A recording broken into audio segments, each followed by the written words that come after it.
Hello everyone, welcome back in today's current affair topic.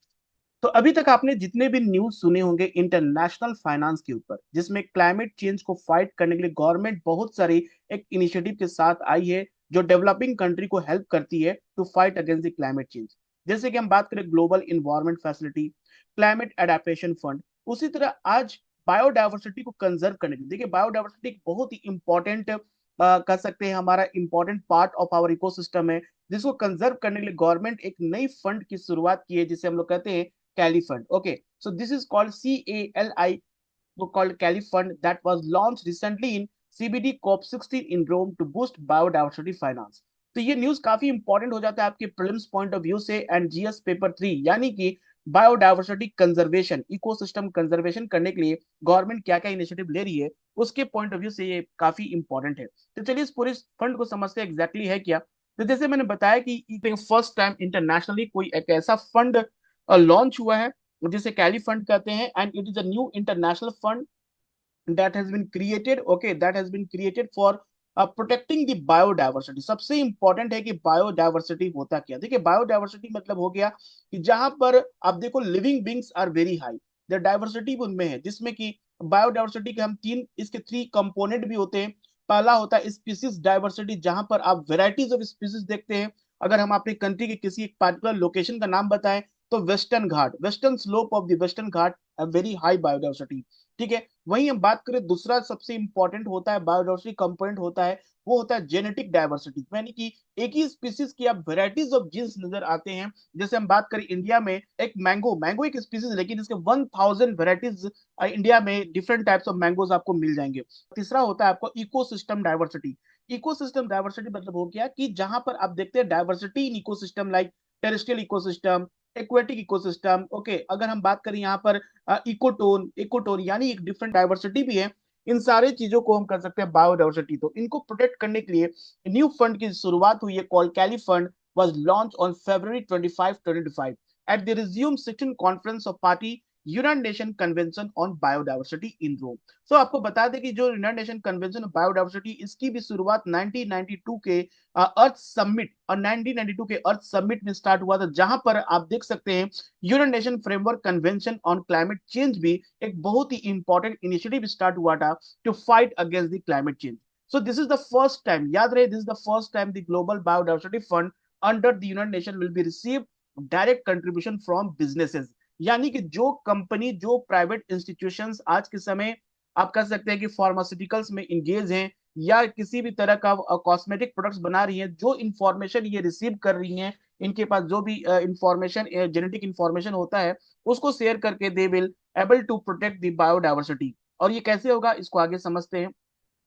So it will collect money from private companies. पहला तो ये private companies जो है, जो company genetic data को use करती है अपने बिजनेस के लिए, जैसे कि कोई हम बात करें फार्मास्यूटिकल कंपनी है और वो कोई मेडिसिन बना रही है, तो वो मेडिसिन में डिफरेंट माइक्रो ऑर्गेनिज्म का यूज करेगी, प्लांट्स के प्रोडक्ट को यूज करेगी, हो सकते हैं एनिमल प्रोडक्ट को भी यूज कर रही है, तो उसके जीन, उनके जेनेटिक डाटा को वो कलेक्ट करती है, उनके जेनेटिक डाटा को स्टडी करती है, और वो काफी हमारे लिए क्रूशियल हो जाता है for the conservation of biodiversity. So this mark an important step in ensuring the industries benefiting from biodiversity also contribute to its conservation। Means those industries जो कि कहीं ना कहीं बायोडाइवर्सिटी से बेनिफिट मिल रहा है उनको, यानी फार्मास्यूटिकल की बात करें, जो भी एग्रीकल्चर इनोवेशन टेक्निक्स जो भी आ रहे हैं, न्यू सीड्स जो आ रहे हैं, वैरायटीज ऑफ न्यू सीड्स देख रहे हैं, कॉस्मेटिक प्रोडक्ट्स बन रहे हैं, ये कहीं ना कहीं नेचर से बन रहे हैं और ये नेचर के इंफॉर्मेशन को ले रहे हैं। तो इन कंपनी का ये भी ड्यूटी होता है कि ये कहीं ना कहीं बायोडाइवर्सिटी को कंजर्व करने में भी काफी सपोर्ट करे। ठीक है, तो यहाँ पर हम देखें जो कैली फंड है,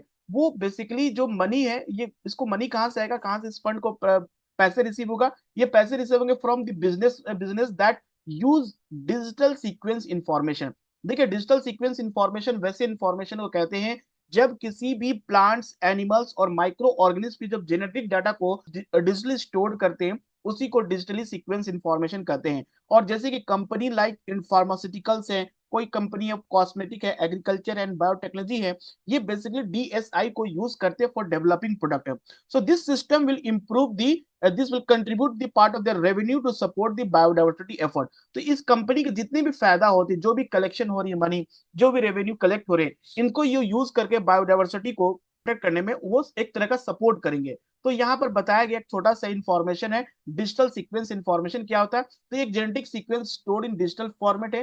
डिजिटल फॉर्मेट में हम ये जो इंफॉर्मेशन स्टोर करते हैं, एंड इसमें जैसे कि ड्रग डेवलपमेंट हो, जेनेटिक इंजीनियरिंग हो, या एग्रीकल्चर इनोवेशन, यानी कि कोई ऐसे सीड्स का प्रोड्यूस हो रहा है जो कि ड्रॉट रेजिस्टेंट है और जो कि काफी इंपॉर्टेंट, जिसका पर यील्ड क्रॉप ज्यादा हो रहा, वैसे इनोवेटिव जब भी हम करते हैं, सीड्स का प्रोडक्ट करते हैं, तो वहां पर we use different varieties of plant, animal and micro organism. तो उनके जो भी जेनेटिक डाटा स्टोर होते हैं, उनको हम कैसे यूटिलाइज कर सकते हैं further conservation of the biodiversity.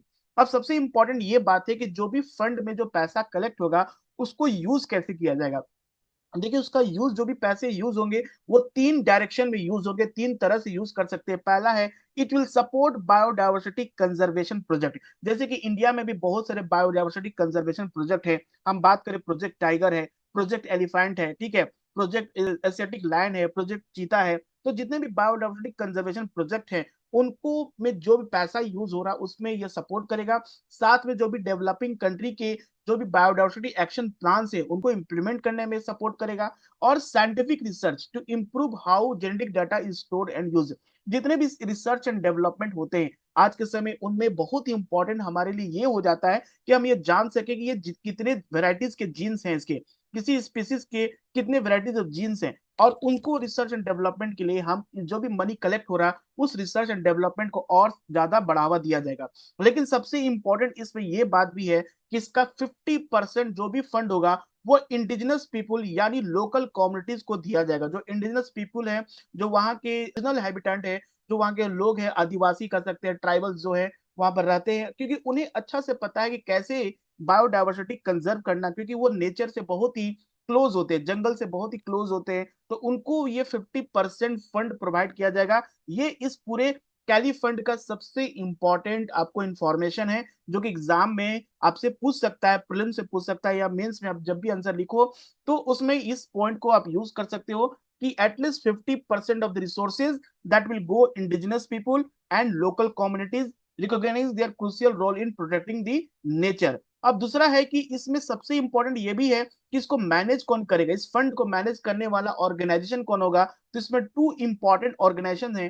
First है United Nation development programme and United Nation environment programme. ये दोनों मिलकर इस फंड को मैनेज करेंगे, और इसका जो एडमिनिस्ट्रेटिव ड्यूटी होगा, एडमिनिस्ट्रेटिव टास्क होगा, एडमिनिस्ट्रेटिव इसको हैंडल करने वाला जो ऑर्गेनाइजेशन है, ये भी काफी इंपॉर्टेंट हो जाता है आपके एग्जाम पॉइंट से। Multi partner trust fund office, याद रहे, multi partner trust fund office इसको बेसिकली एडमिनिस्ट्रेटिव टास्क करेंगे। ओके, तो this is all for today's news. Meet you in the next video. Thank you everyone.